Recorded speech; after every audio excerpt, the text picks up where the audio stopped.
உங்கள் அனைவருக்கும் இனிய காலை வணக்கம். இந்த நாள் நிகழ்ச்சியில் இன்றைய பஞ்சாங்கம்.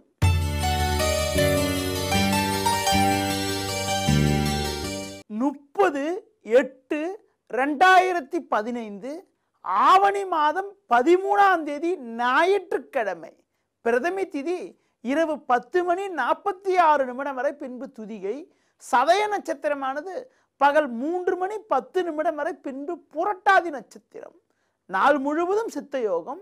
ராகு காலம் மாலை 4:30 முதல் 6 மணி வரை. யமகண்டம் பகல் 12 முதல் 1:30 வரை. சுப ஓரைகள் காலை 7 மணி முதல் 9 மணி வரை, பகல் 11 மணி முதல் 12 மணி வரை, பிற்பகல் 2 மணி முதல் 4 மணி வரை, மாலை 6 மணி முதல் 7 மணி வரை, பின்பு இரவு 9 மணி முதல் 11 மணி வரை. இனி இன்றைய ராசி பலன். மேஷ ராசி நேயர்களே, லாபஸ்தானத்தில் சந்திரனானவர் வலுவாக அமைய பெற்று குரு பார்வை என்பது ஜென்ம ராசிக்கு இருப்பதால் பொருளாதார ரீதியாக அனுகூலங்கள் இருக்கும்.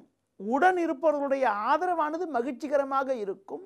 எடுக்கும் முயற்சிகளில் சாதகமான பலன்கள் ஏற்படும். ரிஷப ராசி நேயர்களே, முயற்சி ஸ்தானமான 3ஆம் வீட்டில் செவ்வாயானவர் வலுவாக அமைய பெற்று 10இல் சந்திரன் சஞ்சரிப்பது பொருளாதார ரீதியாக சாதகமான பலன்களை ஏற்படுத்தக்கூடிய அமைப்பாகும். உற்றார் உறவினர்களிடம் இருந்த கருத்து வேறுபாடுகள் எல்லாம் விலகி பகைவர்கள் கூட உங்களிடம் நட்பு பாராட்டக்கூடிய ஒரு இனிய நாளாக இன்றைய நாள் இருக்கும். மிதுன ராசினியர்களே, பாக்யஸ்தானமான 9ஆம் வீட்டில் சந்திரனானவர் வலுவாக அமைய பெற்று 3இல் சூரியன் சஞ்சரிப்பது உன்னதமான அமைப்பாகும். புதிய முயற்சிகளுக்கு சாதகமான பலன்கள் இருக்கும். நெருங்கியவர்களால் சாதகமான பலன்களும் ஏற்படும். புதிய வாய்ப்புகள் உங்களை தேடி வரும். கடக ராசினியர்களே, அஷ்டமஸ்தானத்தில் சந்திரனானவர் சஞ்சரிப்பதும் 2இல் சூரியன் சஞ்சரிப்பதும் சிக்கல்களை ஏற்படுத்தக்கூடிய அமைப்பாகும். எடுக்கும் முயற்சிகளில் தடை இடையூறுகள் ஏற்படுவதற்கான வாய்ப்புகள் இன்றைய நாளில் உள்ளது. ஏனென்றால் இன்று நாள் முழுவதும் சந்திராஷ்டமம் உள்ளது. பொதுவாக புதிய முயற்சிகளை தள்ளி வைப்பது, தவிர்ப்பது, மற்றவர்கள் விஷயத்தில் தலையிடாமல் இருப்பது மிக மிக சிறப்பு.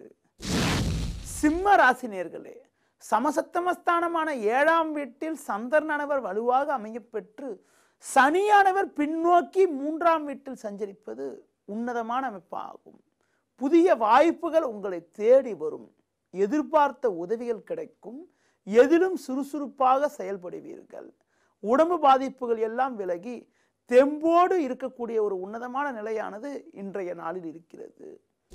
கன்னி ராசினியர்களே, சந்திரனானவர் 6இல் அமைய பெற்று லாபஸ்தானத்தில் செவ்வாயும் சுக்கிரனும் சஞ்சரிப்பதால் பல்வேறு வகையில் சாதகமான பலன்கள் இருக்கும். குடும்பத்தில் தடைப்பட்ட சுபகாரியங்கள் கைகூடும். பிள்ளைகளால் கூட அனுகூலங்கள் உண்டாகும். உற்றார் உறவினர்களால் சாதகமான பலன்கள் ஏற்படுவதற்கான வாய்ப்புகள் இன்றைய நாளில் உள்ளது.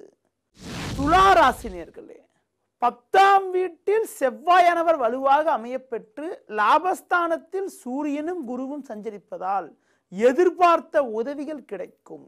இருந்த பிரச்சனைகள் எல்லாம் படிப்படியாக விலகும். எதிலும் தெம்போடு சுறுசுறுப்போடு செயல்படுவீர்கள். இருந்த பிரச்சனைகள் எல்லாம் விலகி மன அமைதி உண்டாகும். விருச்சிக ராசினியர்களே, 10ஆம் வீட்டில் சூரியனும் லாபஸ்தானத்தில் புதனும் சஞ்சரிப்பதால் இருக்கக்கூடிய இடத்தில் உங்களுடைய மதிப்பும் மரியாதையும் அதிகரிக்கும். குடும்பத்தில் நிலவிய சின்ன சின்ன சிக்கல்கள் எல்லாம் முழுமையாக விலகி கணவன் மனைவியிடையே ஒற்றுமை மேலோங்குவதற்கான வாய்ப்புகள் இருக்கிறது. பிள்ளைகளால் கூட சாதகமான பலன்கள் உண்டாகும்.